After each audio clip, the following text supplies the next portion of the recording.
I've been told that not all of you are unfortunately psychologists, but I think you probably do know the difference between a psychologist, a psychiatrist, psychoanalyst, psychiatric social worker. The Bishop of Stepney said a psychologist was a man who, when he went to a strip show, preferred to look at the audience. When we psychologists greet each other, we always say, "You're fine," but how am I? Do you know how many psychologists it takes to change a light bulb? But the light bulb needs to want to be changed. And a psychiatrist? That's a doctor who's afraid of the sight of blood. And a psychoanalyst is somebody who lays you down on a couch in order to help you to stand on your own 2 feet. I am a chartered work psychologist. You call it here IO psychology. And I write a lot for the newspapers, as Ryan said. And a few years ago, I was mentioned as a guru in the Financial Times. Now, this is good news because there's many more professors than there are gurus. Laws of supply and demand charge more as a guru. So I phoned up my friend and I said, Tim, it's fantastic news. I'm a guru. He said, no, that's really bad news. He said, that's the word used by journalists when they can't spell charlatan. I do have a great deal of debt to pay to Bob Hogan. It's indeed, this talk is based on ideas he gave me. And I do want to say a few things about him from an academic perspective and an outsider perspective, which you might not see inside.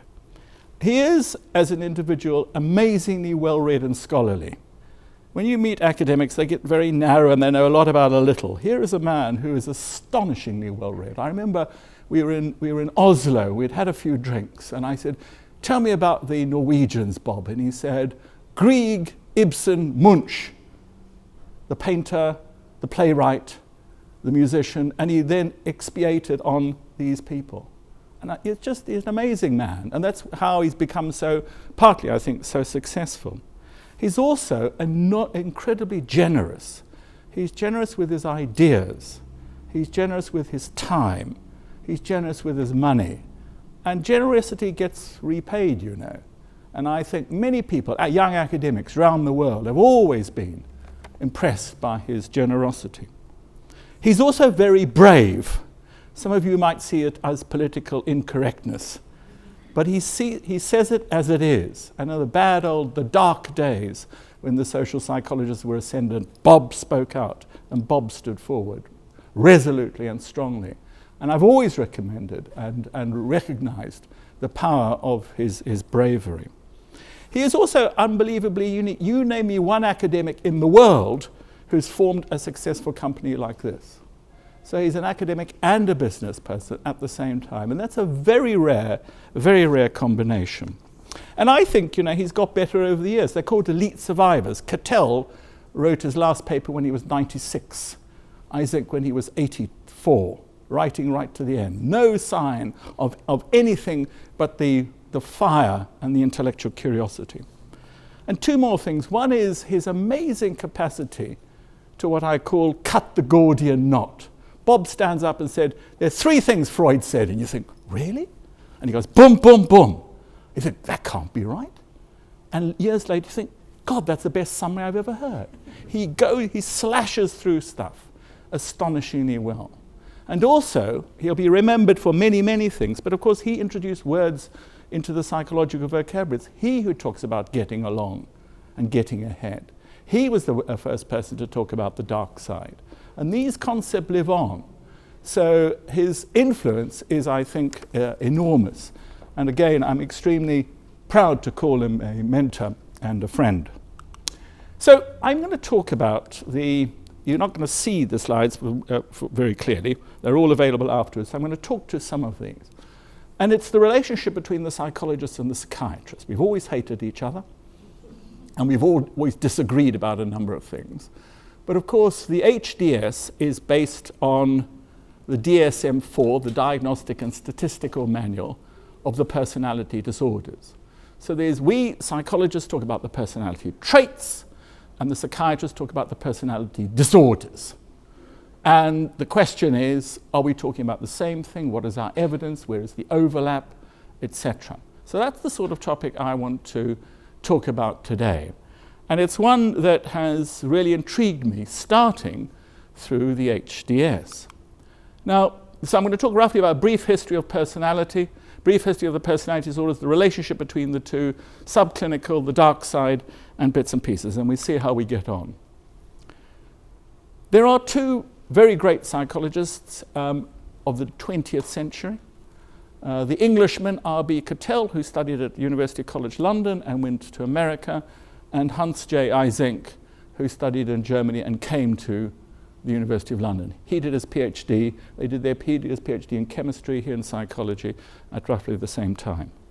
And these are, I knew him very well. I didn't know him. We corresponded. Quite extraordinary men because of what they did to personality theory before the theories we know about today. And Eysenck was very interesting. You know, the thing that I think was most impressive about him is that not only did he categorize and describe, so you have in the HPI, you have adjustment, which he called neuroticism, extroversion, etc. But more than that, and uniquely, he tried to give an explanation for why you are extroverted. Who in this room is point to the most extroverted person in this room?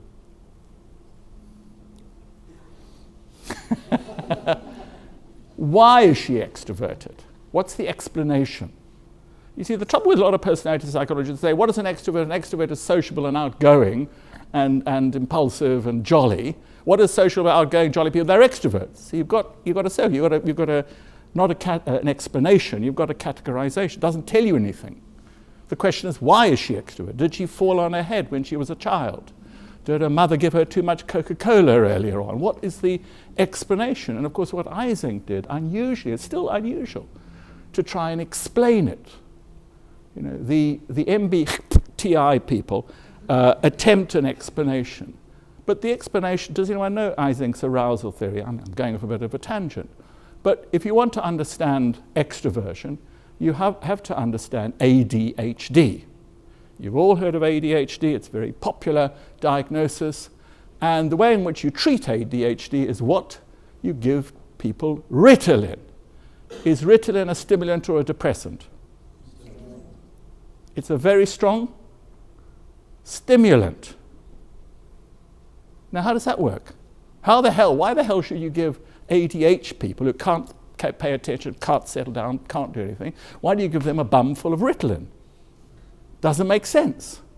But of course it makes sense that they are understimulated, so you give them a stimulant. Exactly the same with extroverts. Extroverts are understimulated, so you give them, they seek out stimulation. So the cheapest form of stimulation is other people. And he does wonderful studies, and Bill Revell did these studies, early studies, on trying to understand the process of extroversion. It's very interesting. You might have seen that book, Quiet. Have you seen the woman who wrote a book called Quiet? I don't remember her name. It's on introverts. This society seems to worship extroversion more than many others. She's also given a TED talk. It's a very good book. There's a criteria by which I judge books, and do they quote me? She quotes me, therefore I think it's a very good book. But the issue is, you know, I think people worship extroverts, and of course there are disadvantages in extroverts. Extroverts trade off accuracy for speed. They tend to have more accidents. Their drug usage is different. Their sexual experiences are different. Their marital and relationships experiences are different. And what Eysenck tried to do, he tried to not only categorize personality, but more than that, he tried to explain it. He tried to find the processes. And some people will say, you know, all our work on categorization of the personality disorders and the personality traits is soon going to be replaced. When we've got a better understanding, and we've had this promise since I was an undergraduate, of the brain, that we will be able to describe these individual differences not in terms of behaviors, but in terms of physiological processes. That time is yet to come. But he started off, and if you looked at psychology in the 1940s and look at it now, it's these two people who began this strong effort to categorize personality. And of course, we now have the big five, and you'll see these various, there's Letitia Howe, there's Bob and Joyce, various people. You'll notice, I hope, there's a deliberate error here. And the deliberate error does refer to Hogan because the intellectance has not been split. But the idea is that the psychologists have, after many, many years of fighting, sort of agreed on the big five. They generally, there's some terminology, the HPI breaks this one and breaks that one, and by breaking I mean subdividing it, making a distinction. But the psychologists now, after huge fights for long periods of time, say that we can parsimoniously and accurately evaluate people on these 5 dimensions. I can reduce your fascination, your extraordinary interesting background to 5 numbers. And that these numbers are stable over time, biologically based, and highly predictive. And the 2 that are the sexiest always are neuroticism and conscientiousness. They predict, in my view, everything. High on adjustment, low and high on prudence. That will account for nearly every job, every form of relationship, etc. You add the others in to get other stuff. So the argument has been for us over long periods of time that we now basically agree on the big 5. Or do we? So here we have the big 5, the great big 5. And of course, you've been working on this, Hexico, humility, as the 6th factor. And there's been a lot of debate about whether there is a 6th factor or a 5 factor. And then we get Digman's work on combining these into alpha and those into beta, or plasticity or stability. And there was a brief foray into one personality factor. And then, of course, you've got Bob with his getting along and getting... It's very memorable. It's so easy. People understand exactly what he's on about. And it's a combination of these factors. So by and large, where do we stand in personality theory? There's enough agreement with various researchers. There are disagreements on the sub-factor level, what you call Hicks, and the different tests have got different Hicks for various dimensions. But by and large, we agree on how to describe and measure human personality, which is highly predictive in the workplace. What I have done is personality is nearly always an independent variable. Personality predicts relationships. Personality predicts health. Personality predicts how much money you make. Personality predicts who you vote for. You should see the list. I've written a book with 11 chapters, and it's personality and, personality and, personality and. And we're proud to predict all sorts of things. Ryan and I were talking last night. I've written a paper on personality and preference for architectural styles. There's almost nothing personality does not predict. Although, of course, the question is how much variance. Not a lot of variance, but it adds some important variance. What I've been playing around with a few studies is not personality is the independent variable, but personality is the dependent variable. And I've got this lovely data set where I've got extroversion measured at 50, and I've got like their intelligence at 11, their speech ability at 11, whether they like going to parties at 16, education, etc., etc. And so what you'll see, and you wouldn't be surprised, but I wouldn't be surprised by this, but going to a party at 16 is the strongest predictor of extroversion at 60, which is why there's such a lot of interest in the stability of personality over time. I grew up in Africa, and where my mother was a missionary, and I'm going back to my school reunion. It's a very, very big number. So embarrassingly big, I'm not going to tell you how many years. It's 50. It's my 50th school reunion. And I've seen photographs of these handsome young boys, I remember at 16 or 17. And the question, of course, is have they changed? Yes, we've got wider, greyer, and wrinklier, but has our personality changed? Is the bullshitter still going to be the bullshitter? Is the joker still going to be the joker? And of course, there's a lot of interest in the stability of personality over time. And this sort of study suggests, I'm a believer in this, it's called the plaster hypothesis versus the plastic hypothesis. And it's the old-fashioned people who sort of wear ties who believe in the plaster hypothesis, that we're pretty well set in time. I say, by the age of 30, what I see is what I've got. You're not going to change very much. You can superficially pick up a few skills and stuff. What I see is what I've got. Whereas other people will believe that you can train people and so on and so forth. So the personalities theory is alive and well. It's developing. It's getting very exciting for those of you who like this sort of thing. And I think we've triumphed over very bad times when the social psychologists believed that everything was determined by the situation. Anybody could become a leader in a particular situation, but you didn't select people, you changed the environment so they fitted in.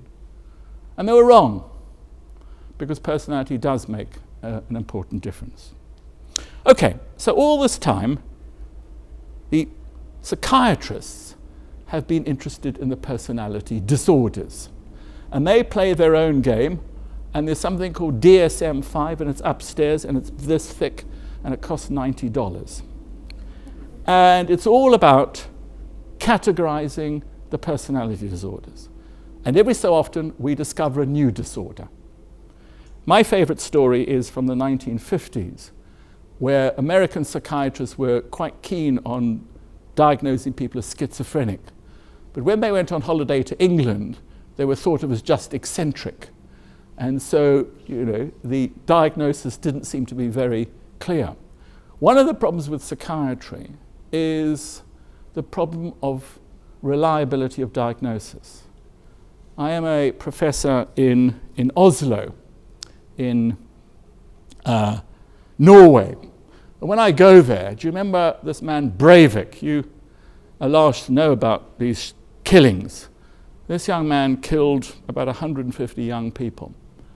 And it was unbelievable, like all these shootings are. But you ask these sophisticated psychologists, what was wrong with him? What was wrong with him? And someone say he was paranoid. Yeah, he was paranoid. But was he paranoid schizophrenic? No, he wasn't paranoid schizophrenic. And was he narcissistic? Yes, he was narcissistic. Was he narcissistic and paranoid and psychopathic? And of course, one psychiatrist says this, another psychiatrist says that, and they put the emphasis in various ways. And of course, there's always the joke, when you go to a court of law, that you can always call in another psychiatrist to disagree with the other one. And this is bad for science. It's bad for science, and the psychiatrists know this. And so they have been very interested in trying to clean up the act. And now one of the new disorders is one now called hoarding disorder, which I would just call a manifestation of OCD. And there's one called something defiant disorder. There's some, kids. I still got defiant disorder. But disorders sort of come and go. But the idea is that you have this measure, this thing called a personality disorder, and it affects how you think, how your emotions, and your interpersonal functioning. And what the psychiatrists say is this is an enduring pattern, inflexible and pervasive across a wide range of personal situations. It's exactly what psychologists would say about personality traits. By the age of 16, you can see an extrovert. The question is that true of narcissism? We have in our department the top woman in the world studying psychopathic children. She's able to identify these incredibly nasty, callous children who torture animals and things. And the question is, can you identify them? Yes. Then the question is, can you do something about it? Because these people are developed into extremely nasty individuals. So there's a great interest in getting these diagnoses right and coming up with a system that identifies these behaviors, which we call this, and then we try and find an explanation for how they arose, not only how they manifested themselves. But of course, there's not only the one system, there is the American system, which is DSM, and there's the second system, which is used mainly by this one is more popular. It's used mainly by the Europeans, but also by the South Americans. And it's the international system for the classification of disorders. And so there are two going on at the same time, systems, theories, categorizations of these different theories. And they say, again, that you can notice it in people's emotionality. There are emotional consequences, there are cognitive consequences, and behavioral consequences. So they're in agreement, but you see that if you could take out the word here and put in personality, and it would look very much like personality traits. Now I want to spend quite a bit of time on this one. I don't know how well you can see this one.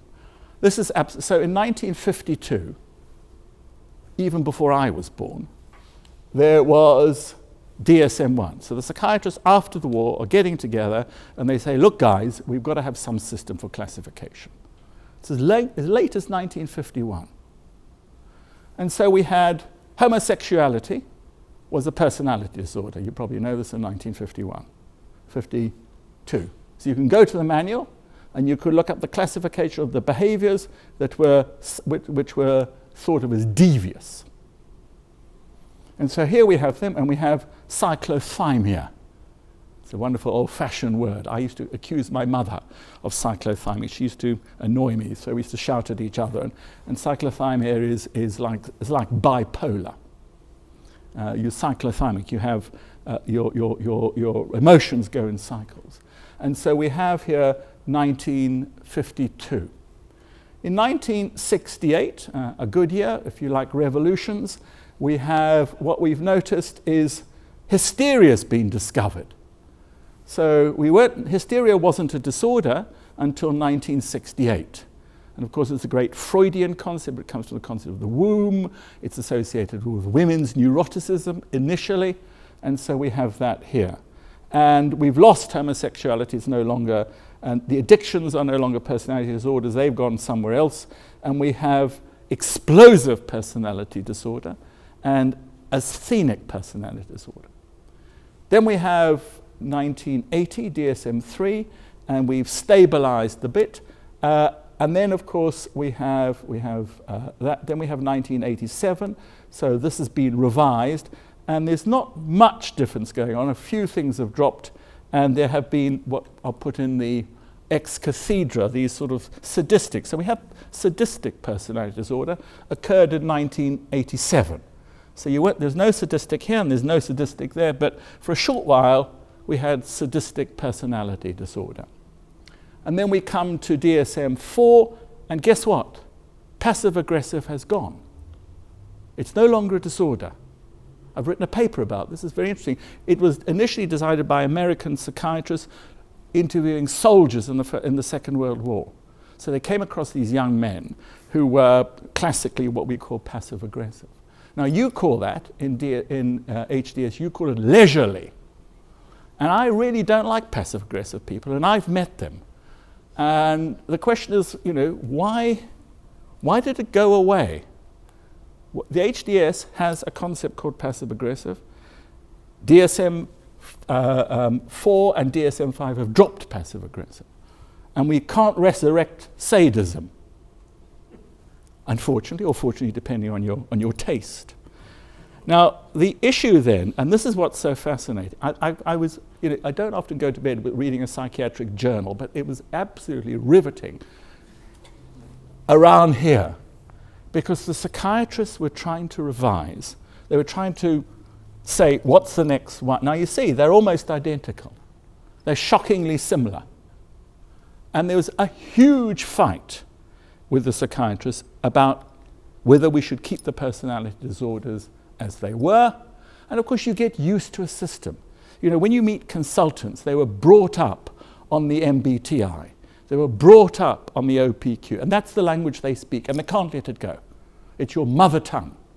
And there were psychiatrists who this was a familiar language. They could, in there came here signs of borderline and so on and so forth. And the debate was really an interesting one. And the biggest debate was about categorical versus dimensional. And what the psychiatrists did was you'd go to the manual, and I did this on television and got into a great deal of trouble because of my own disorder, which I shall talk about in a minute. There's a man called Jeffrey Archer. He's a novelist, now Lord Jeffrey Archer, who went to prison. And I claimed on British television that he was a psychopath. This caused amazing stuff. I got into an amazing amount of trouble. All of them who said, I wasn't wrong, but I was wrong to say it. But I did it in front of them by going to the manual, and what you do is you've got your 11 behaviors. Psychopaths are this, they're prone to risky behaviors, they're prone to aliases and so forth. I went through the behaviors, showed evidence, and when you have a cutoff, I make it up, I can't remember, 8 out of 11, then you're a psychopath. Ba-boom, ba-boom, ba-boom, ba-boom. Categorical, like being pregnant. You either are pregnant or you're not pregnant. There's no pregnant-ish. So it was a very interesting debate among these people. Now, we know almost nothing is categorical. Now we're particularly interested in sex and sexuality, males and females. Now we know that categorical system is gone. There are very few. In this room, 6 people are left-handed. Can the left-handers put up their hands, please? 1, 2, 3, 4, 5, 6, 7, 8. I'm a bit out. 1 in 10 people are left-handed. I thought there were 50 people here. That's why I guess 5. Handedness is categorical, but it isn't. I'm so old, and because I grew up in Africa, my friends, left-handers, had their hands tied behind their backs. They've actually become rather interesting because they've become ambidextrous. But it's very interesting. So there's almost nothing in life that you are this or you not this. You are one or you are the other. Nothing. So how is it you can be psychopathic or not psychopathic? Narcissistic or not narcissistic? We think in these terms. He's an extrovert, she's an introvert. But the psychiatrists had long arguments about this, passionate arguments about the extent to which we could devise things categorically. And we won. We won. We said it's preposterous. And you need to describe things not categorically, but dimensionally. And this, of course, makes a big difference with regard to measurement. And, of course, what you have is you have this whole idea of a normal distribution. And you would have things like, so you would have, there is the mean. So this is, you have the diagnosis, the category, then you have subclinical and clinical. So all people are, is you have degrees of narcissism, degrees of psychopathy. And from a psychiatrist's point, this is rather difficult in their thinking. And there were huge arguments about taking this, because it's very different the way in which you measure and you categorize people. And then the next thing was, of course, keeping disorders. Now, I don't know if you could detect easily what my greater dark side is. Does anyone want to guess without, well, I suppose you'll think of it too humiliating. I am histrionic. So I've got hysterical personality disorder. That's why I like doing this. I quite enjoy this. I'm the center of attention, blah, blah, blah. I get into trouble, I say the wrong things, blah, blah, blah, including in Buckingham Palace when I was doing stuff there. Now, there have been papers on why is histrionic personality a disorder? What makes my life unhappy with being, well, the only thing is you're not paying enough attention makes me unhappy. But is there evidence of histrionic personality disorder leading to serious malfunction? And some psychiatrists said, no, drop it. It's like passive-aggressive, drop it. It's not a disorder. And so we have this very interesting issue about what is and what is not a major disorder and how they work. That's the more important thing. But so we've got now to 2013 DSM-5. Now, the DS is still a DSM-3 measure. So your category scheme is based on this, which hasn't changed a great deal, except passive-aggressive has gone. And you see, you don't have dutiful. Yeah? And you do have dependent, but you don't have dutiful. Now, interesting, you'll see if you look at the data on dutiful is quite different from all the other dimensions. And I'll show you why in a moment.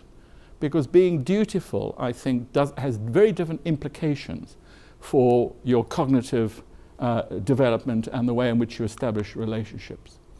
So this is the other system. This is the OCD, 10 anachronistic behavior is OCD. So they're sort of on the side.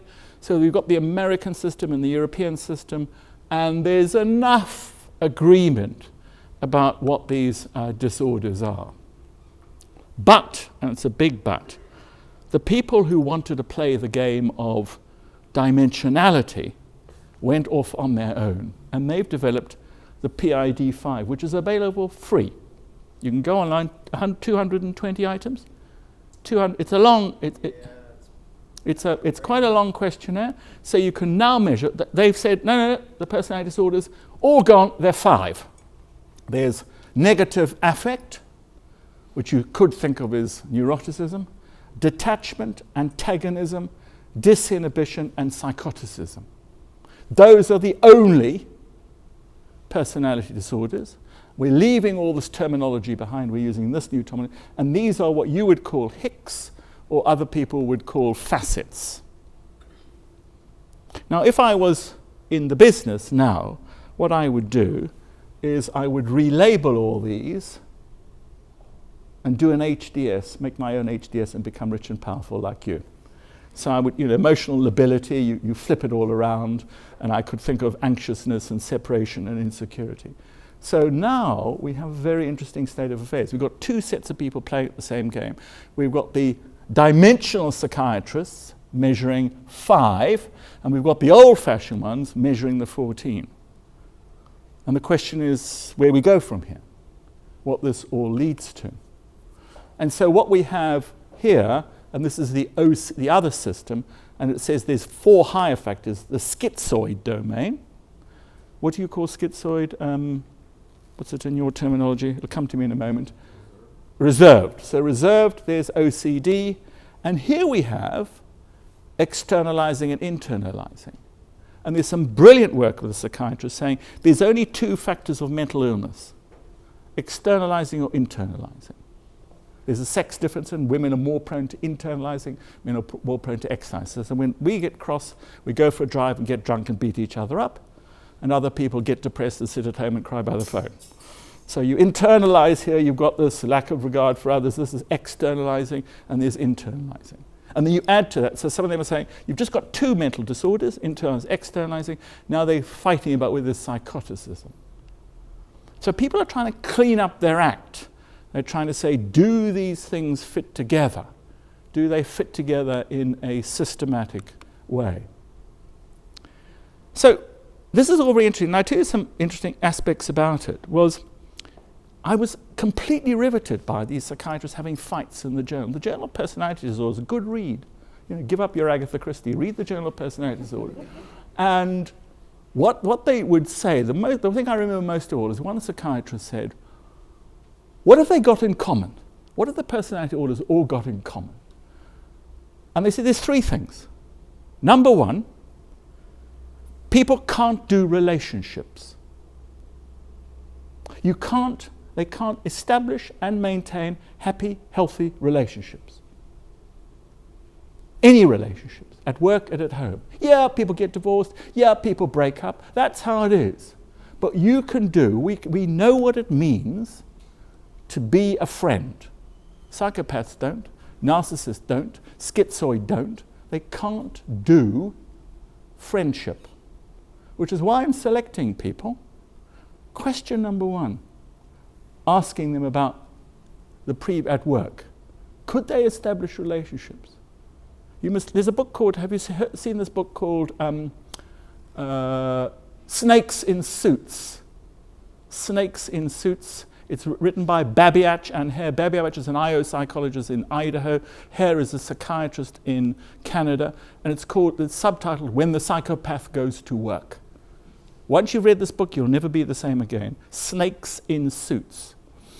And it's all about, about the superficialness of all psychopaths can establish superficial relationships, at least if they're clever, but not if they're not.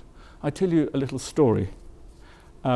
As I said, I grew up in Africa, and I went to a university there, and these were strange times, and we were taken to the local mental hospital by a psychiatrist. And rather than, you'd never be allowed to do this now, we'd all sit like this, you see, and the psychiatrist would bring in a patient, and the patient would sit here, and he'd speak to the patient, ask the patient questions, and then he'd say, go away, and then you'd say, okay, what was he? What is he? You'd say, please sir, he was a hebephrenic, schizophrenic. He'd say, yep, good, next, bring in the next one. And the next one came, I remember this terrible man came in, and he looked normal, which a lot of them didn't, and he scanned the room for the women. You could see he was scanning the women. And he was quite nicely dressed, quite articulate, quite funny, quite talkative. The psychiatrist answered various questions. He answered all the questions. And the psychiatrist said, well, thank you, Mr. Carruthers, goodbye. He said, okay. You saw him? I interviewed him. What's wrong with him? He seemed a normal guy. You think you'd go for a drink with him. He married elderly women and got their money, and if he didn't get the money, he murdered them. So he was a serial murdering bigamist. And he seemed a nice guy. You know, I wasn't a rich widow, so he wasn't interested, but he was interested in girls because that's where he got his money from. And there was no clue. And so the first thing they said, and I think this is a very good, I've always thought about, the index is, what is the evidence that people can maintain relationships? Any sort of relationship. School relationships, university relationships, work relationships, out of sight. As I said, we do break up, we lose our friends, but not being able to establish and maintain relationships is ping to of all the personality disorders. Then he said, or they said, the second one is self-awareness. Now, the whole point about giving people a lot of these tests is giving them the feedback on their performance. And you know what it's like if you give people HDS, they refuse, they disagree with you. They say, I'm not psychopathic. Usually you can see by the reject of the data that the extent to which they are. So there's a great deal of interest in this. I'll tell you, I've been playing around with this for some time, and it's been great fun. I've done a TED talk on this. It's related to it. And it's on self-estimates of intelligence. Some of you will know Tomas Chamorro-Premuzic, who was my PhD student, and he did his PhD on this particular topic. And what you would do to people is say, how bright are you? You've heard of intelligence, distribution, 100, 115, standard deviation. So you explain the scoring, 100, 115, 130, to get into Mensa you need to be 130, blah, blah, blah. If I was to give you an accurate, valid, reliable, any word you want, intelligence test, what would you score? Write down the number. What would you score on a fair, reliable test? Like the Ravens. So people give an estimate, a number. Then what do? You give them the test. So I used the Wonderlic. So what you have is you have their actual score and their estimated score. And if people are accurate, self-aware, then dim ones know they're dim, average ones know they're average, and bright ones know they're bright. You've got their estimate, you've got their score, and of course you find the correlation of 0.5. But you also find, and this is most interesting, outliers. There are a group of people who are very clever, but don't think they are, and they're called women. There's another group,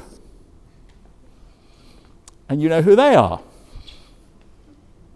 Eleanor Roosevelt said, whether you believe you can or whether you believe you can't, you're right. And is it the case that people who underestimate their intelligence never exploit it enough?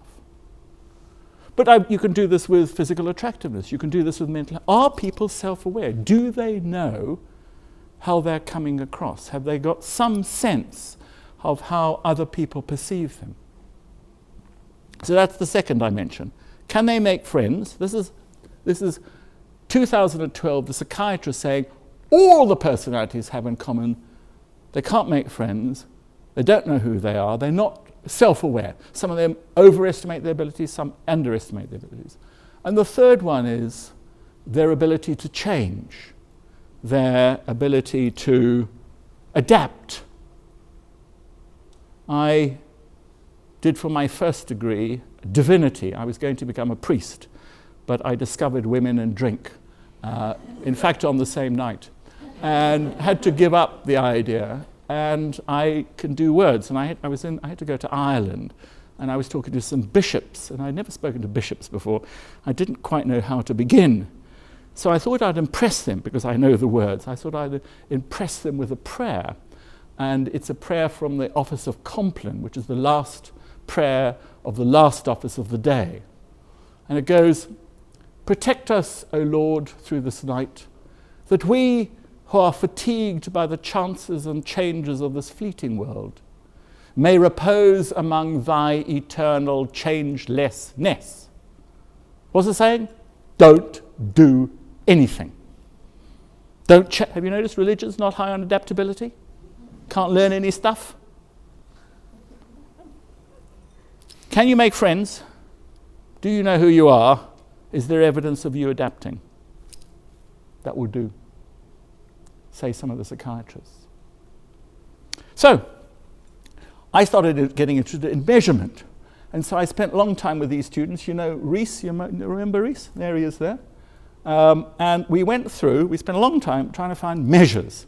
Are there independent measures of avoidant? There's no measures of avoidant personality. There are lots of antisocial personality disorder. And so we spent time looking for these things. Here's another one. So we looked for semi-structured interviews, psychiatrists like this, and self-report measures of all the personality disorders, like the HDS. And we found 14 of these, 14 omnibus measures of the personality disorders. As I said, of which the HDS is one. And there's usually about 100 to 350 questions, and they're all trying to measure the same thing. Now you here pride yourselves in, quite rightly, on your psychometric rigor. Psychiatrists don't understand statistics. I teach medical students. It's astonishing that they pick it up very quickly, but they don't understand statistics. They don't understand scientific concepts. Let me give you an example. I used to select undergraduates, one of my selection questions was the following. I have just invented a tea. It's a miraculous tea because all you have to do is drink, let's say it's water. All you've got to do of my special water, you've got to drink this much a day. You don't have to change any other part of your life, and you will lose 10 kilograms a week. You see this on television all the time, don't you? These miraculous, I was 100 stone and blah. So there you are. This is my drink. Now you, the scientists, have to tell me how you would evaluate my claim. How would you evaluate the claim I'm making that this tea, this water, does what I says it does? And the answer is, I'm sure you know, you've got to come up with randomized double-blind controlled trials. So some people are taking the tea and they don't know, blah, blah, blah. They don't think like this. It's really, really surprising to me that they don't think in this particular way, being doctors. And of course, some of them end up being psychiatrists. So, the other interesting issue is which of the personality disorders excite the psychiatrist most of all. And by a long way, it's what you call excitable. Think Princess Diana. Princess Diana was clearly borderline. Anyone who met her, however charming and beautiful, she was an enormously difficult person. And the psychiatrists are fascinated by borderline people. I was in a country recently, and there in the Middle East, and they were very, again, fascinated by borderline. They're not particularly interested in paranoid and schizoid, but they're absolutely fascinated in paranoid, which is very surprising. Now, this is an example. I've done this little study. I'll keep going. I've got until... Yep, you still got it. Still got half an hour? 40 minutes. Oh, there you go. What I was interested in is the extent to which the big five related to the personality disorders, and I've taken agreeableness as an example. So you have the Factor 5 model, Hexico, and the HPI, And you can't see this very clearly. This is a big meta-analysis by Samuel, and it's another one by Bastiaans, and these are a very smart Belgian group in Ghent, and I can't remember which. But all I want you to do is look, can't you see? With this exception, there's dependent, it's all negative. So all the personality variables have in common their low agreeableness. Okay, so this is a very interesting question, and it's a very important one, and it's the question of whether a personality disorder is a trait or a state. So you have state anxiety and trait anxiety.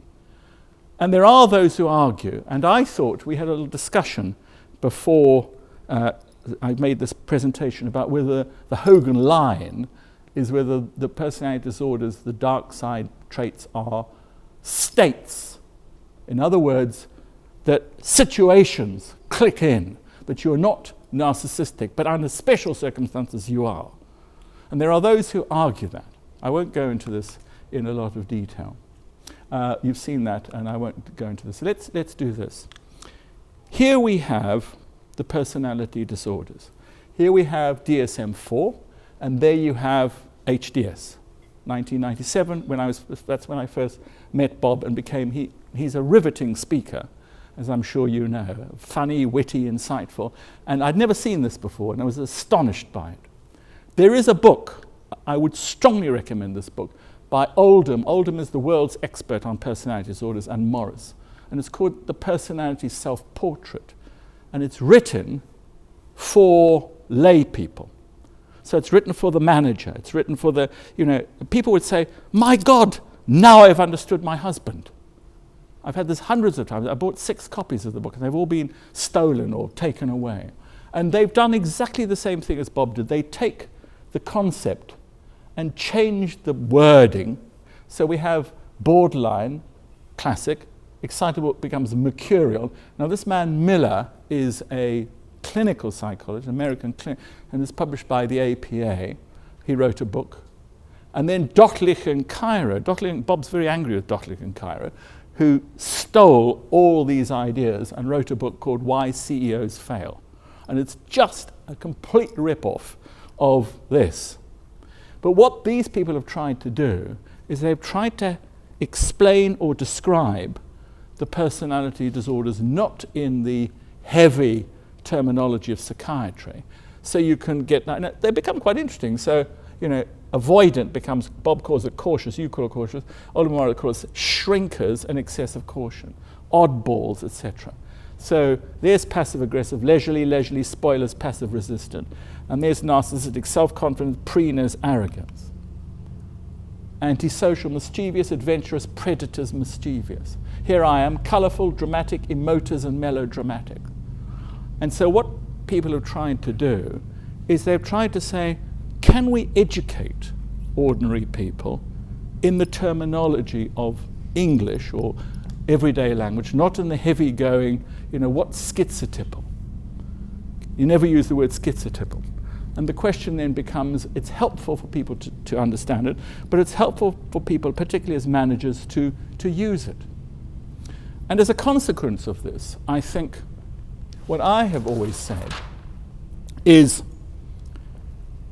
one of the great advantages you have with the HDS is the ability to select out. Now, what happens in business is HR people say to you, when you select people, they say, you've got to have your list of competencies. God knows what competencies are.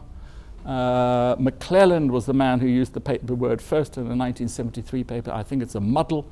We talk about abilities and motivation and personality, but never mind.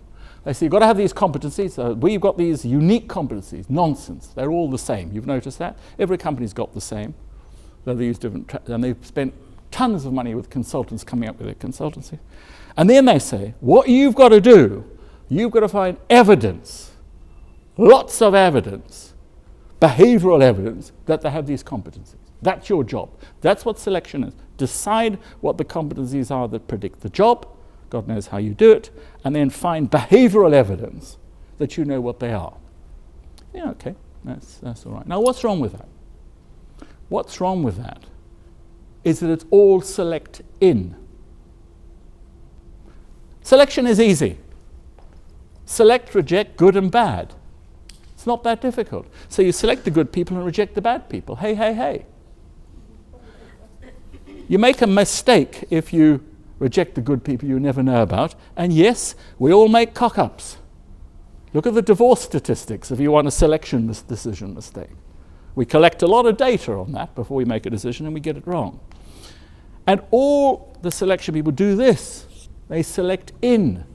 And the criteria of selecting out is not having enough to select in.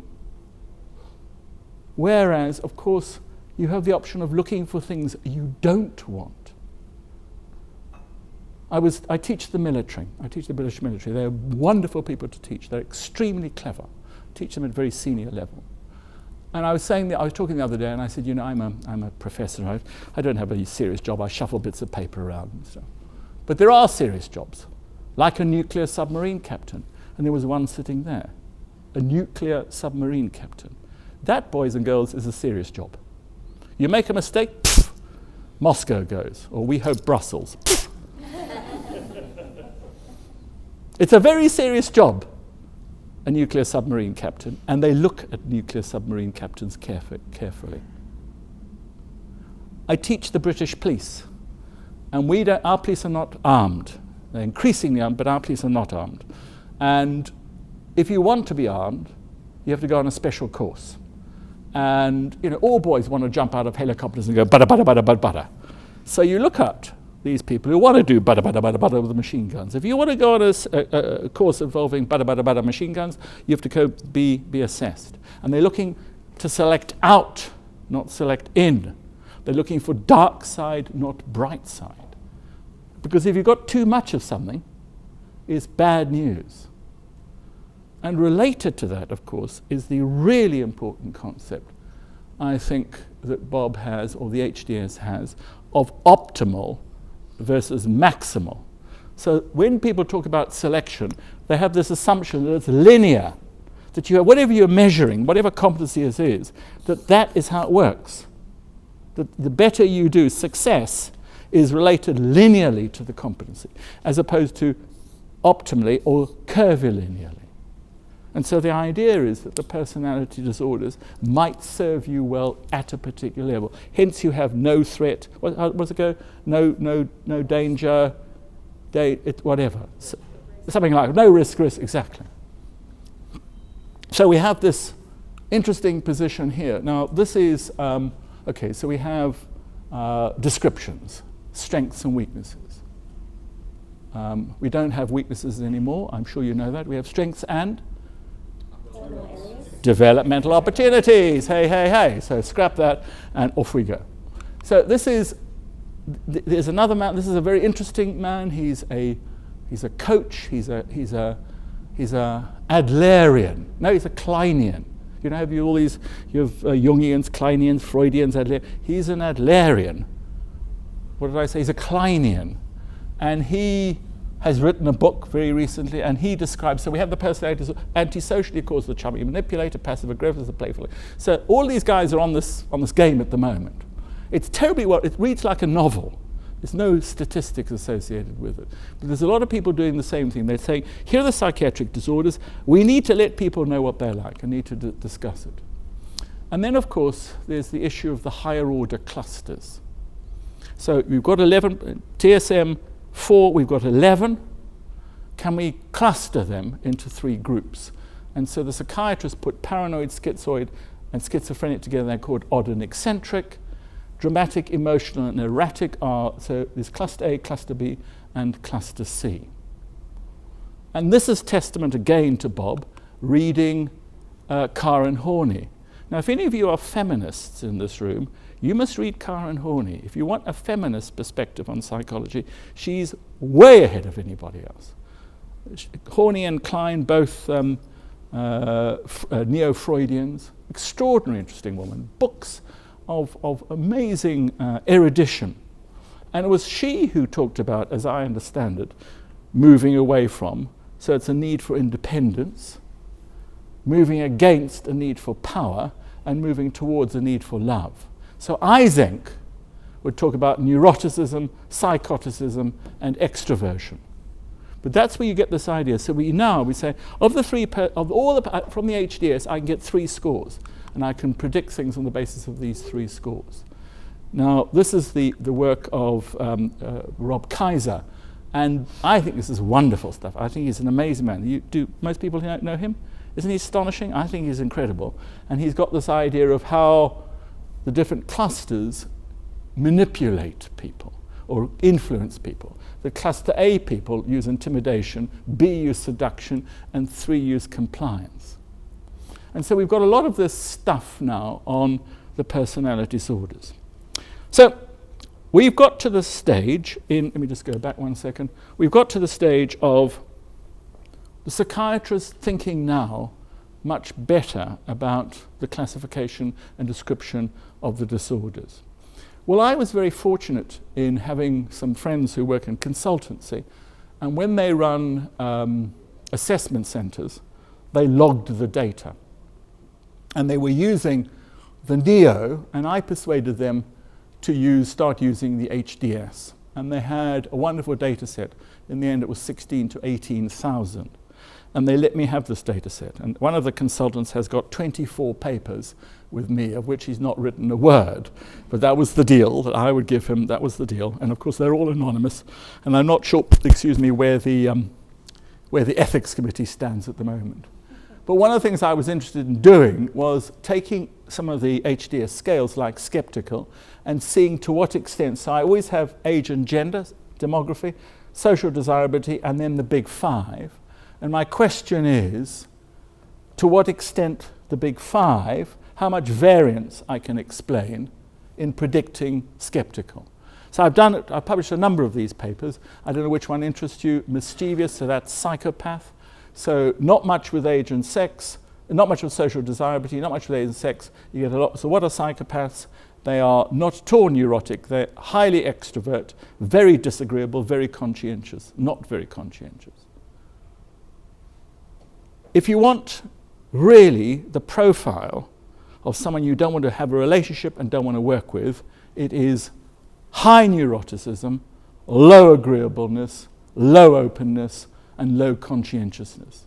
Not nice people. So they are, you see, the biggest they're extroverted, but it's particularly their disagreeableness. They're nasty, untrustworthy, manipulative, part of the definition. Here's another one. This is bold, this is narcissistic. So what are narcissists like? Well, as you would predict, they're most high. Again, they're high on extroversion. They're low on agreeableness because they're manipulative. So these are various studies where I've gone through, and there's excitable. That's me, so it's all very normal. What am I? I'm neurotic? No, I'm not. Must be another scale, etc. No, colourful. That's what I am. I'm colourful. I'm not neurotic, but I am highly extroverted and agreeable, etc., etc. So I want to show you a few studies now, and then you can fire a few questions at me if you wish. I was saying to Ryan, I know about another dark side measure. It's called the SCATI, and it's developed by a clinical psychologist in somewhere in America.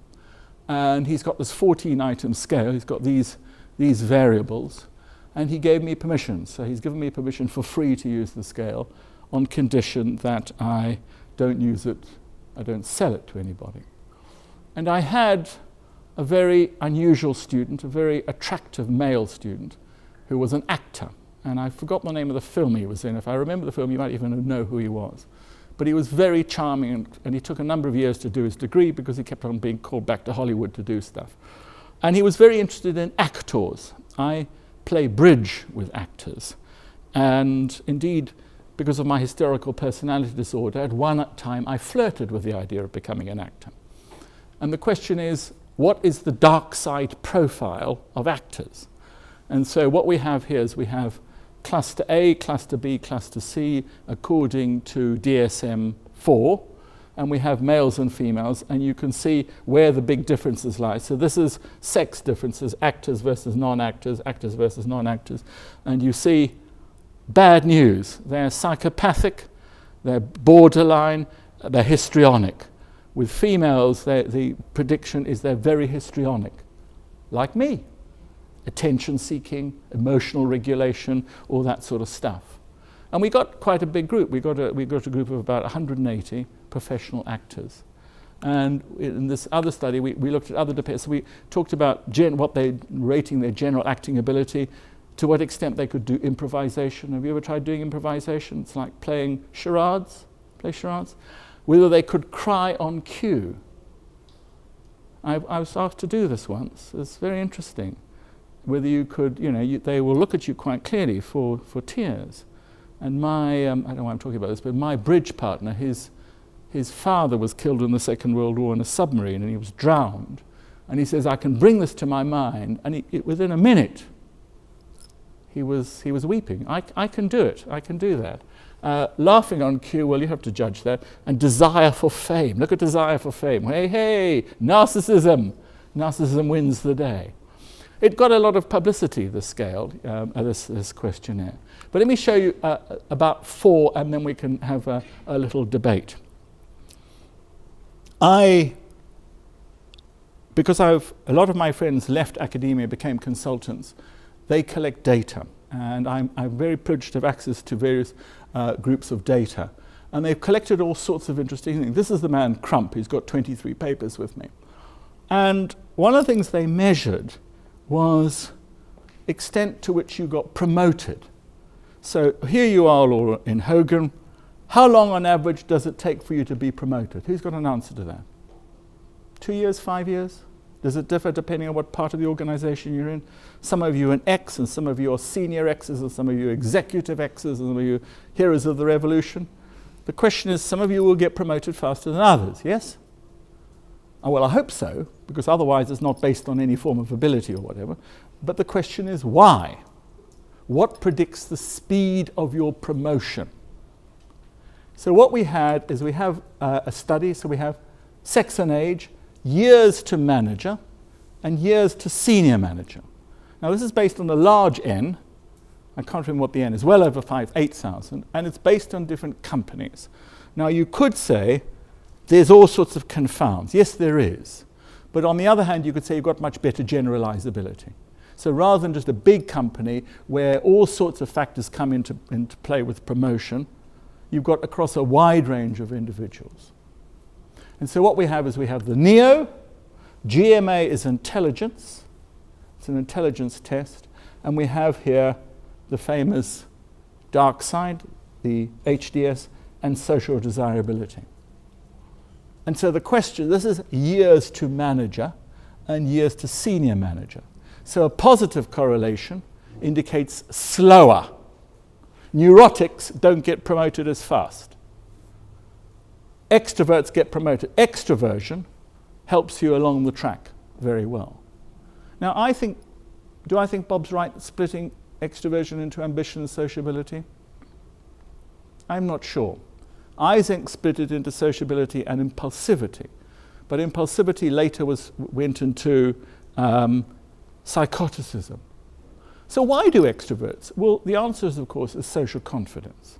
Extroverts tend to be better with people.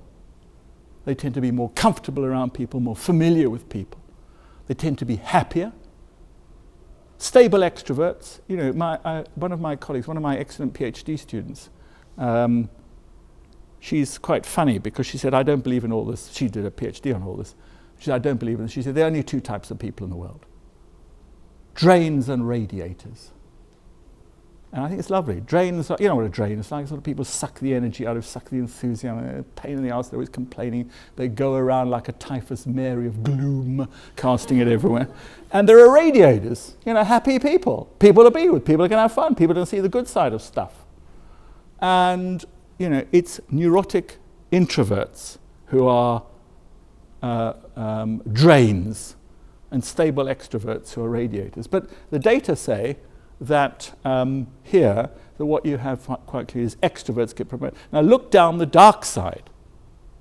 And what it suggests is this one, bold, i.e. narcissistic, i.e. self-confident, i.e. try me, is the strongest correlate, no it's not, Caution is negative. But these three, there we are, there's a very high one. Colourful. So we have, I'm colourful, aren't I? You see? If I was colourful and bold, you get promoted faster. So the paradox is, and psychologists love paradox, that the dark side in moderation, that's the question, and we've done quadratic equations, which don't always work out. The paradox is, being narcissistic is good for you, as is being colourful. So what we did then is, we then combined them into the higher order factors, did the regression again, and what you see very clearly is moving against is negative, and these two are positive, particularly moving towards. So this is regression to senior manager, and then there's regression to manager. So the idea is, if you measure the bright side and the dark side, you get more bang for your buck. You get incremental validity. You can predict more. And paradoxically, it's moving against. It's always moving against that does the work for you. I'll show you two more studies. This is sex difference. This is not so interesting. Well, you might find it interesting. I'm going to ignore that. Let's do this one. The HPI has something very interesting in it. Bob said I was imaginative in doing this. You have, for those of you who are not totally familiar, the scale is a personality scale, but he's got what are called criteria-related questions. So although they're personality questions, we know, you know, from the very hard work you've done, that these questions predict success in service-oriented jobs, stress tolerance, reliability, etc. So you could use these as dependent variables. So you could say management potential, that we know that these HPI questions predict management potential. Now, the question then becomes, which of the dark side factors predict management potential? So now you're looking for the personality disorder indicators of people who are going to climb ahead in an organization. And I'm accounting in this one for 47% of the variance. Now that, if you know your stuff, that's quite impressive. And in fact, in sales potential, it's 60% of the variance. Yes, yes, yes, I know the objections. I know that they're both self-report data, etc., etc. But what is interesting is you see here, I've made in bold, and these are being skeptical, cautious, or reserved is a bad news. It's bad news for everything. They are bad at service orientation, bad at stress, bad at reliability, bad at clerical, bad at sales. Not good news. But equally and interestingly, we have here mischievous and colourful. So you have a histrionic psychopath, does well. Histrionic psychopaths do well in management. Bit of a shock. And then you notice the interesting thing between sales and managerial. I think it's the next slide, so I'll come back to that one because I want to do this one because it fits now. It's this one. Yeah. The question is, this is published in a journal called Consulting Psychology. If you've got, there are people here in sales. Salespeople have a profile. Sales is one of the most interesting of all areas to look at because you can measure outcome well.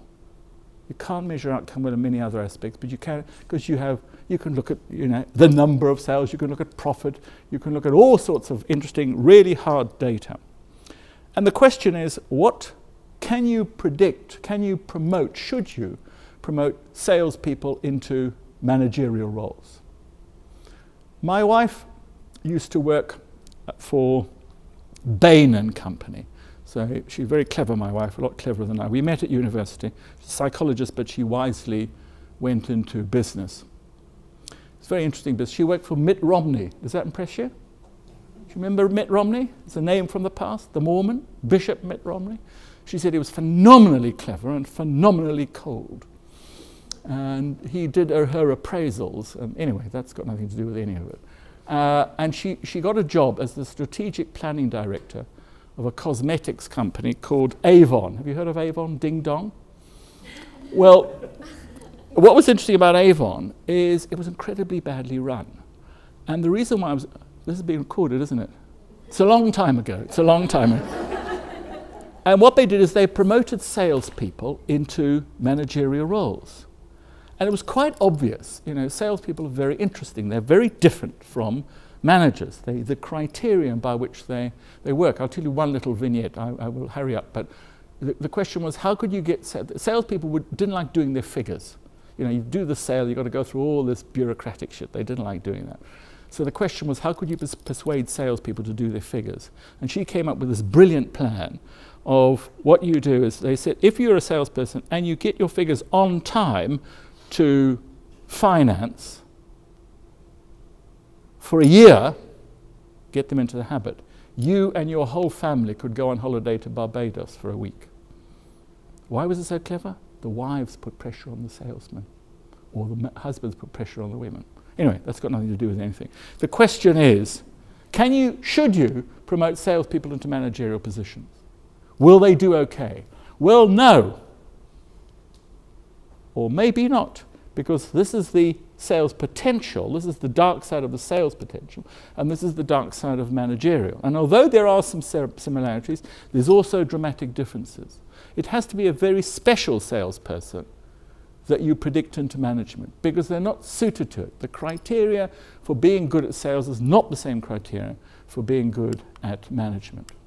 Okay, so what else? There were, this is a study of dark side people in different job sectors, private sector. So we have insurance people, finance people, emergency people, very different pattern of behaviors, as you would expect. This is a nice one of people who have chosen to work abroad.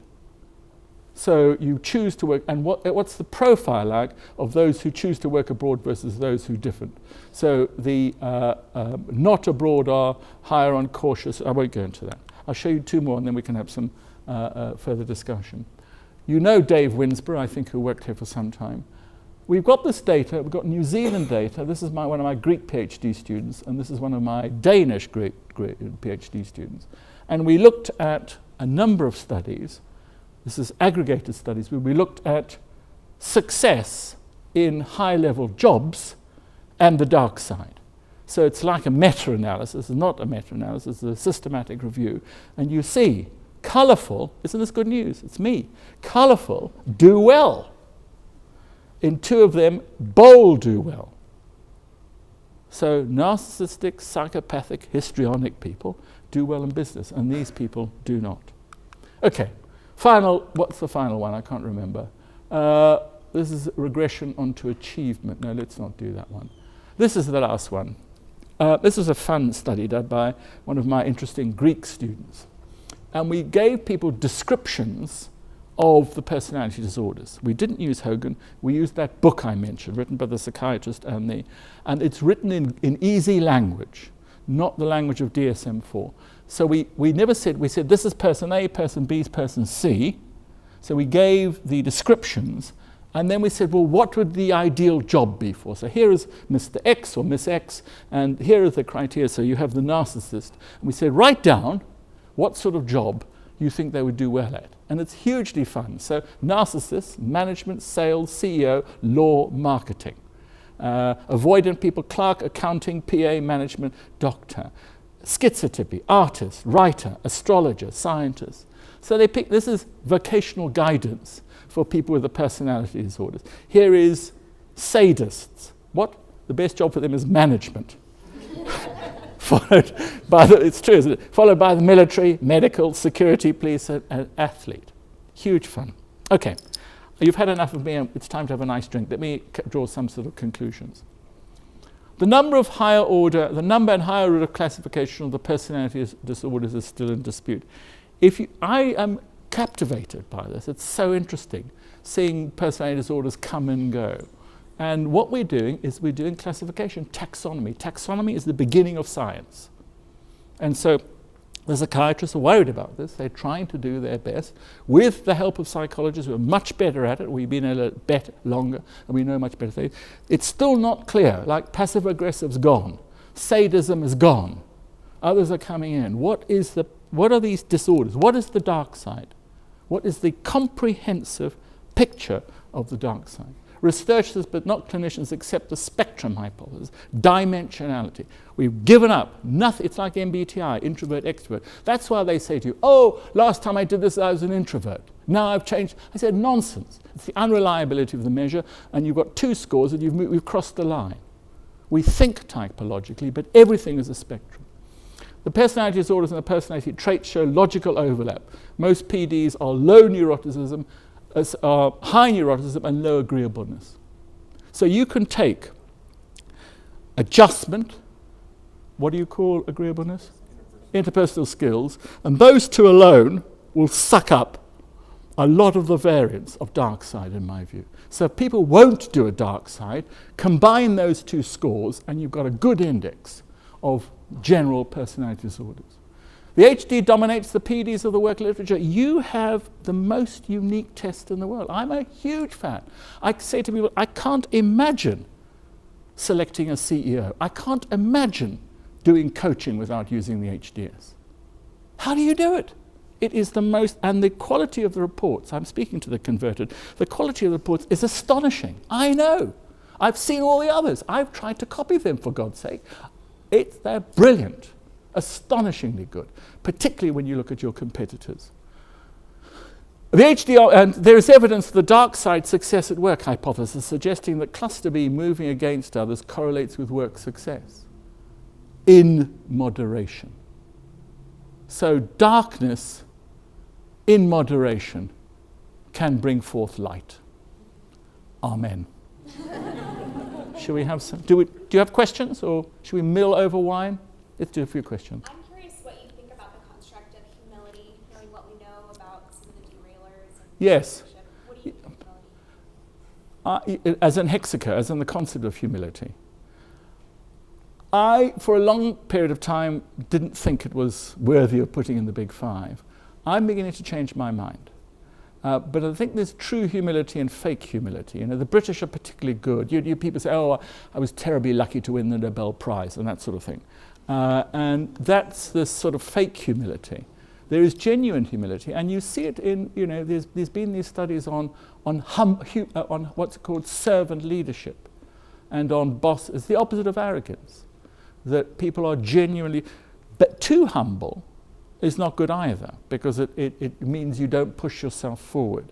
I think someone who's done a paper, Bob sent it to me, it's with a fabulous factor structure. I think there's a lot in it. I think it's worth going forward with it. I think the hexaco, the 6-factor model, will be, in time, more acceptable than it is because of humility. What humility is something? What's it? Humility slash?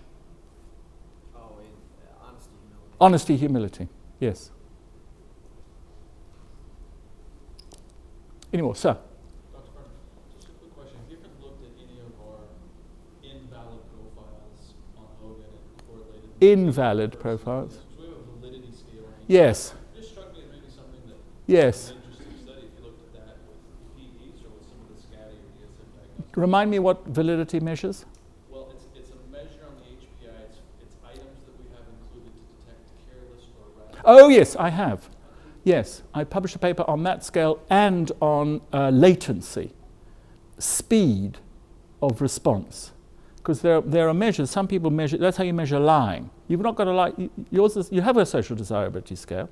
It's a curious social desirability scale.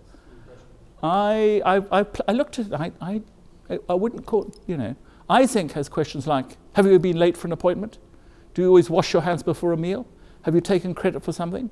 And it's a kind of, yours is different.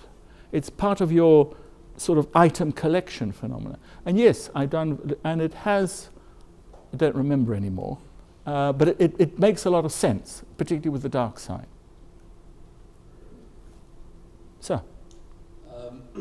It seems that one of the big takeaways I get from your talk is that it doesn't sound like there's a lot of good news for the highly neurotic or the low agreeable. No. And you're also a man that is from the Plaster School, it sounds like. So what do we do as a society with these folks? Pessimism doesn't sell, particularly in America. You've got to promise people they can do anything. And neuroticism, are there any upsides to neuroticism? And I think there's one, and it's vigilance. Have you noticed how emotionally poorly adjusted people want to go into therapy as the therapist? Not in therapy, but as the therapist. And I think why they are, because they are very alert to emotional signals and stuff. They sort of have a lot of interpersonal sensitivity. So if I was neurotic, I would be looking at you thinking, some people aren't enjoying this as much as others.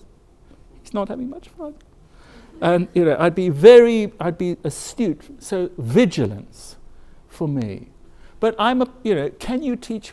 When you go to the doctor, you say, doctor, I'm a neurotic. They don't say, I can cure you. They say, I'll give you better coping strategies. Let's do a bit of, what's it called, cognitive CBD. But you're not going to be cured. They don't say. They will not cure you, but you can cope with it. So I think it's bad news.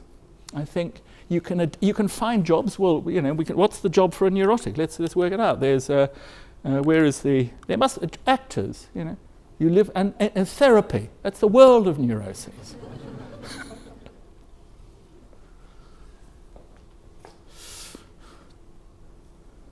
I think it's time for a drink. Thank you very much indeed. Thank you.